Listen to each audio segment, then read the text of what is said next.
Hi all, welcome back to the course. In today's video, we are going to see what is algorithm, its characteristics, how to develop an algorithm with an example. What is an algorithm? An algorithm is a step-by-step solution to a given problem. A computer cannot solve a problem by itself. The programmers must write down instructions and feed it to the computer to solve the given problem.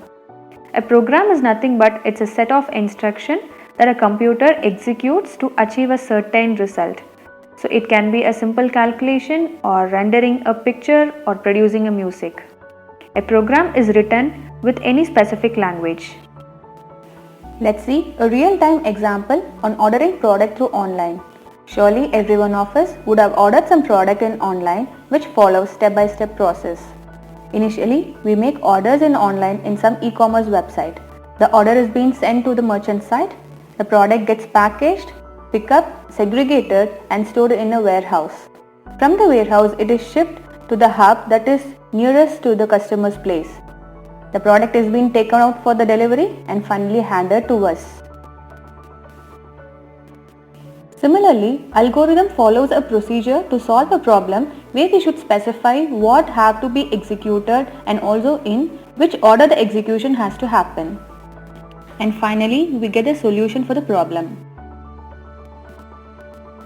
Algorithms are mainly used to achieve software reuse. The quality of any algorithm depends on a sequence of instructions that possess certain characteristics.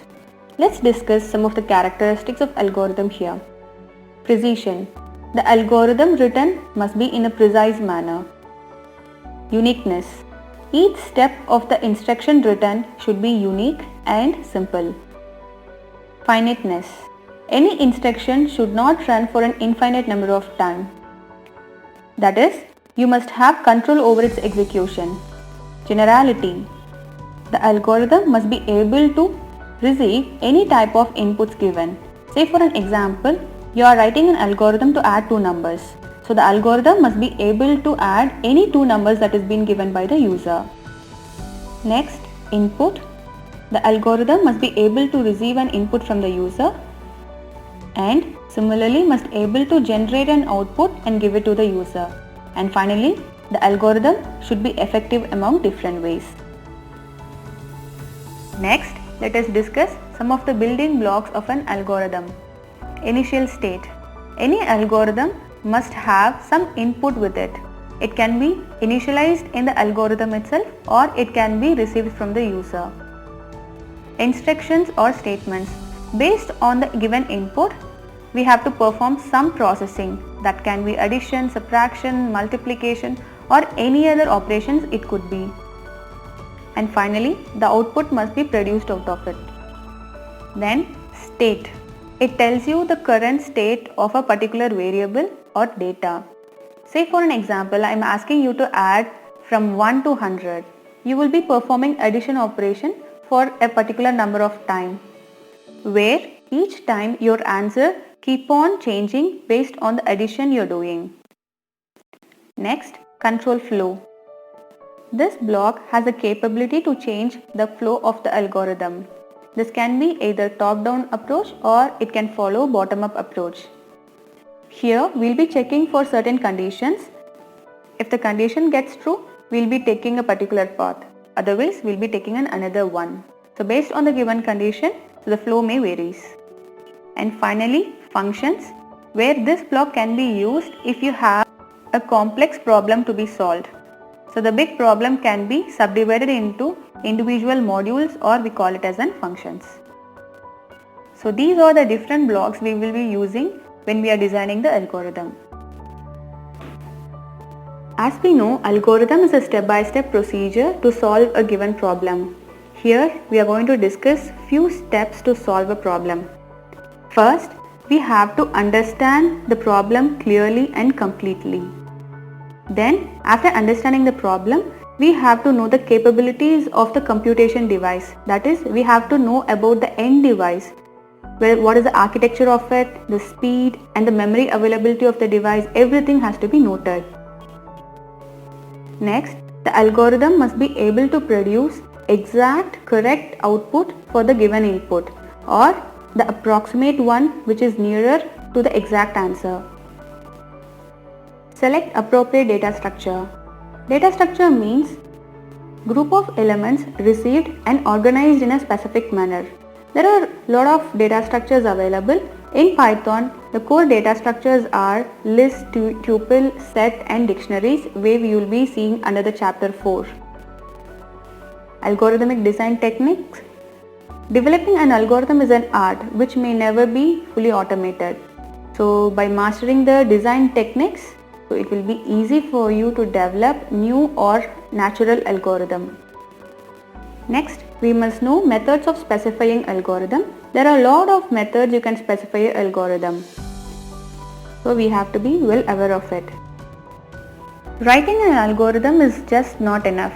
We need to prove that it is able to compute solution for all possible types of inputs. Finally, analyzing the performance of an algorithm. When an algorithm is executed, we need to analyze its performance. So the performance can be analyzed in different ways, maybe based on the input given and what is the output received, or it can be the execution time it takes or the total number of tasks it completes in a particular period of time, and there are a lot of other parameters are there to evaluate its performance. So you can come across any of these steps while you design the algorithm. Now I'm going to show you two examples for which we are going to design an algorithm. So each step of an algorithm is executed in a specific order, and it is more or less like English-like representation of a particular logic. So the first example I have taken is a simple one, the addition of two numbers.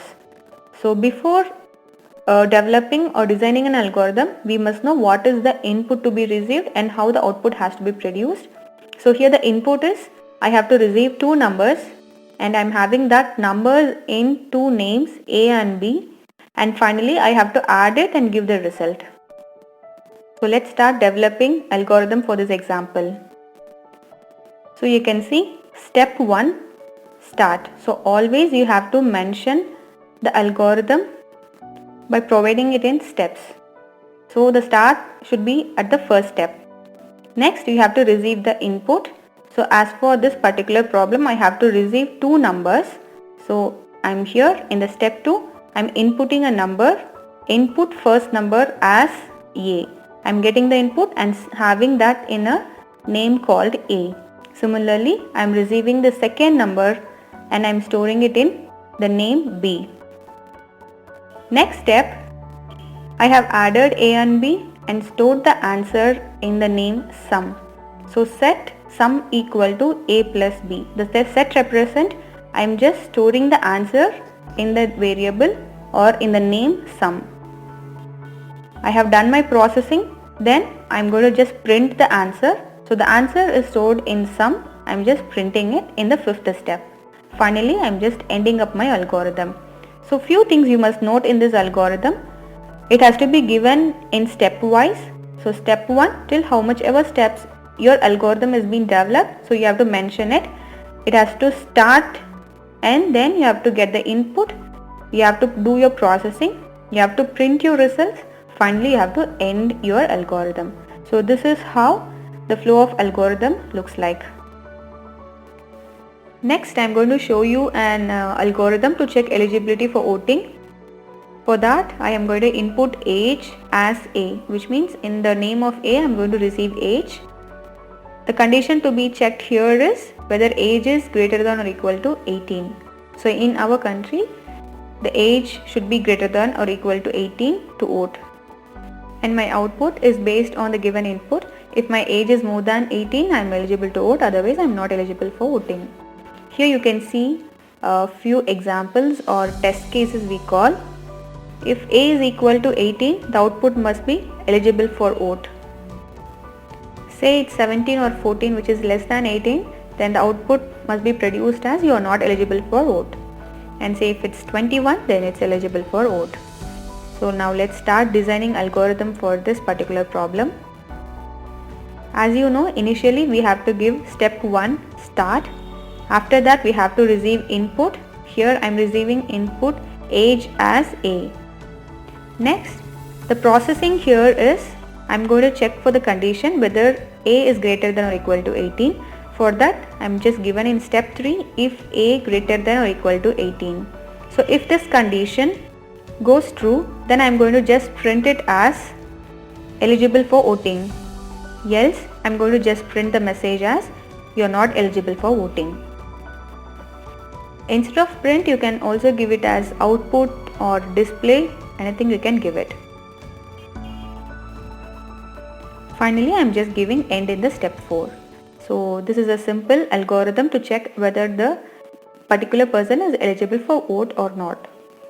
By now, you must be knowing algorithm is just a sequence of steps or instructions that can be used to implement a particular solution.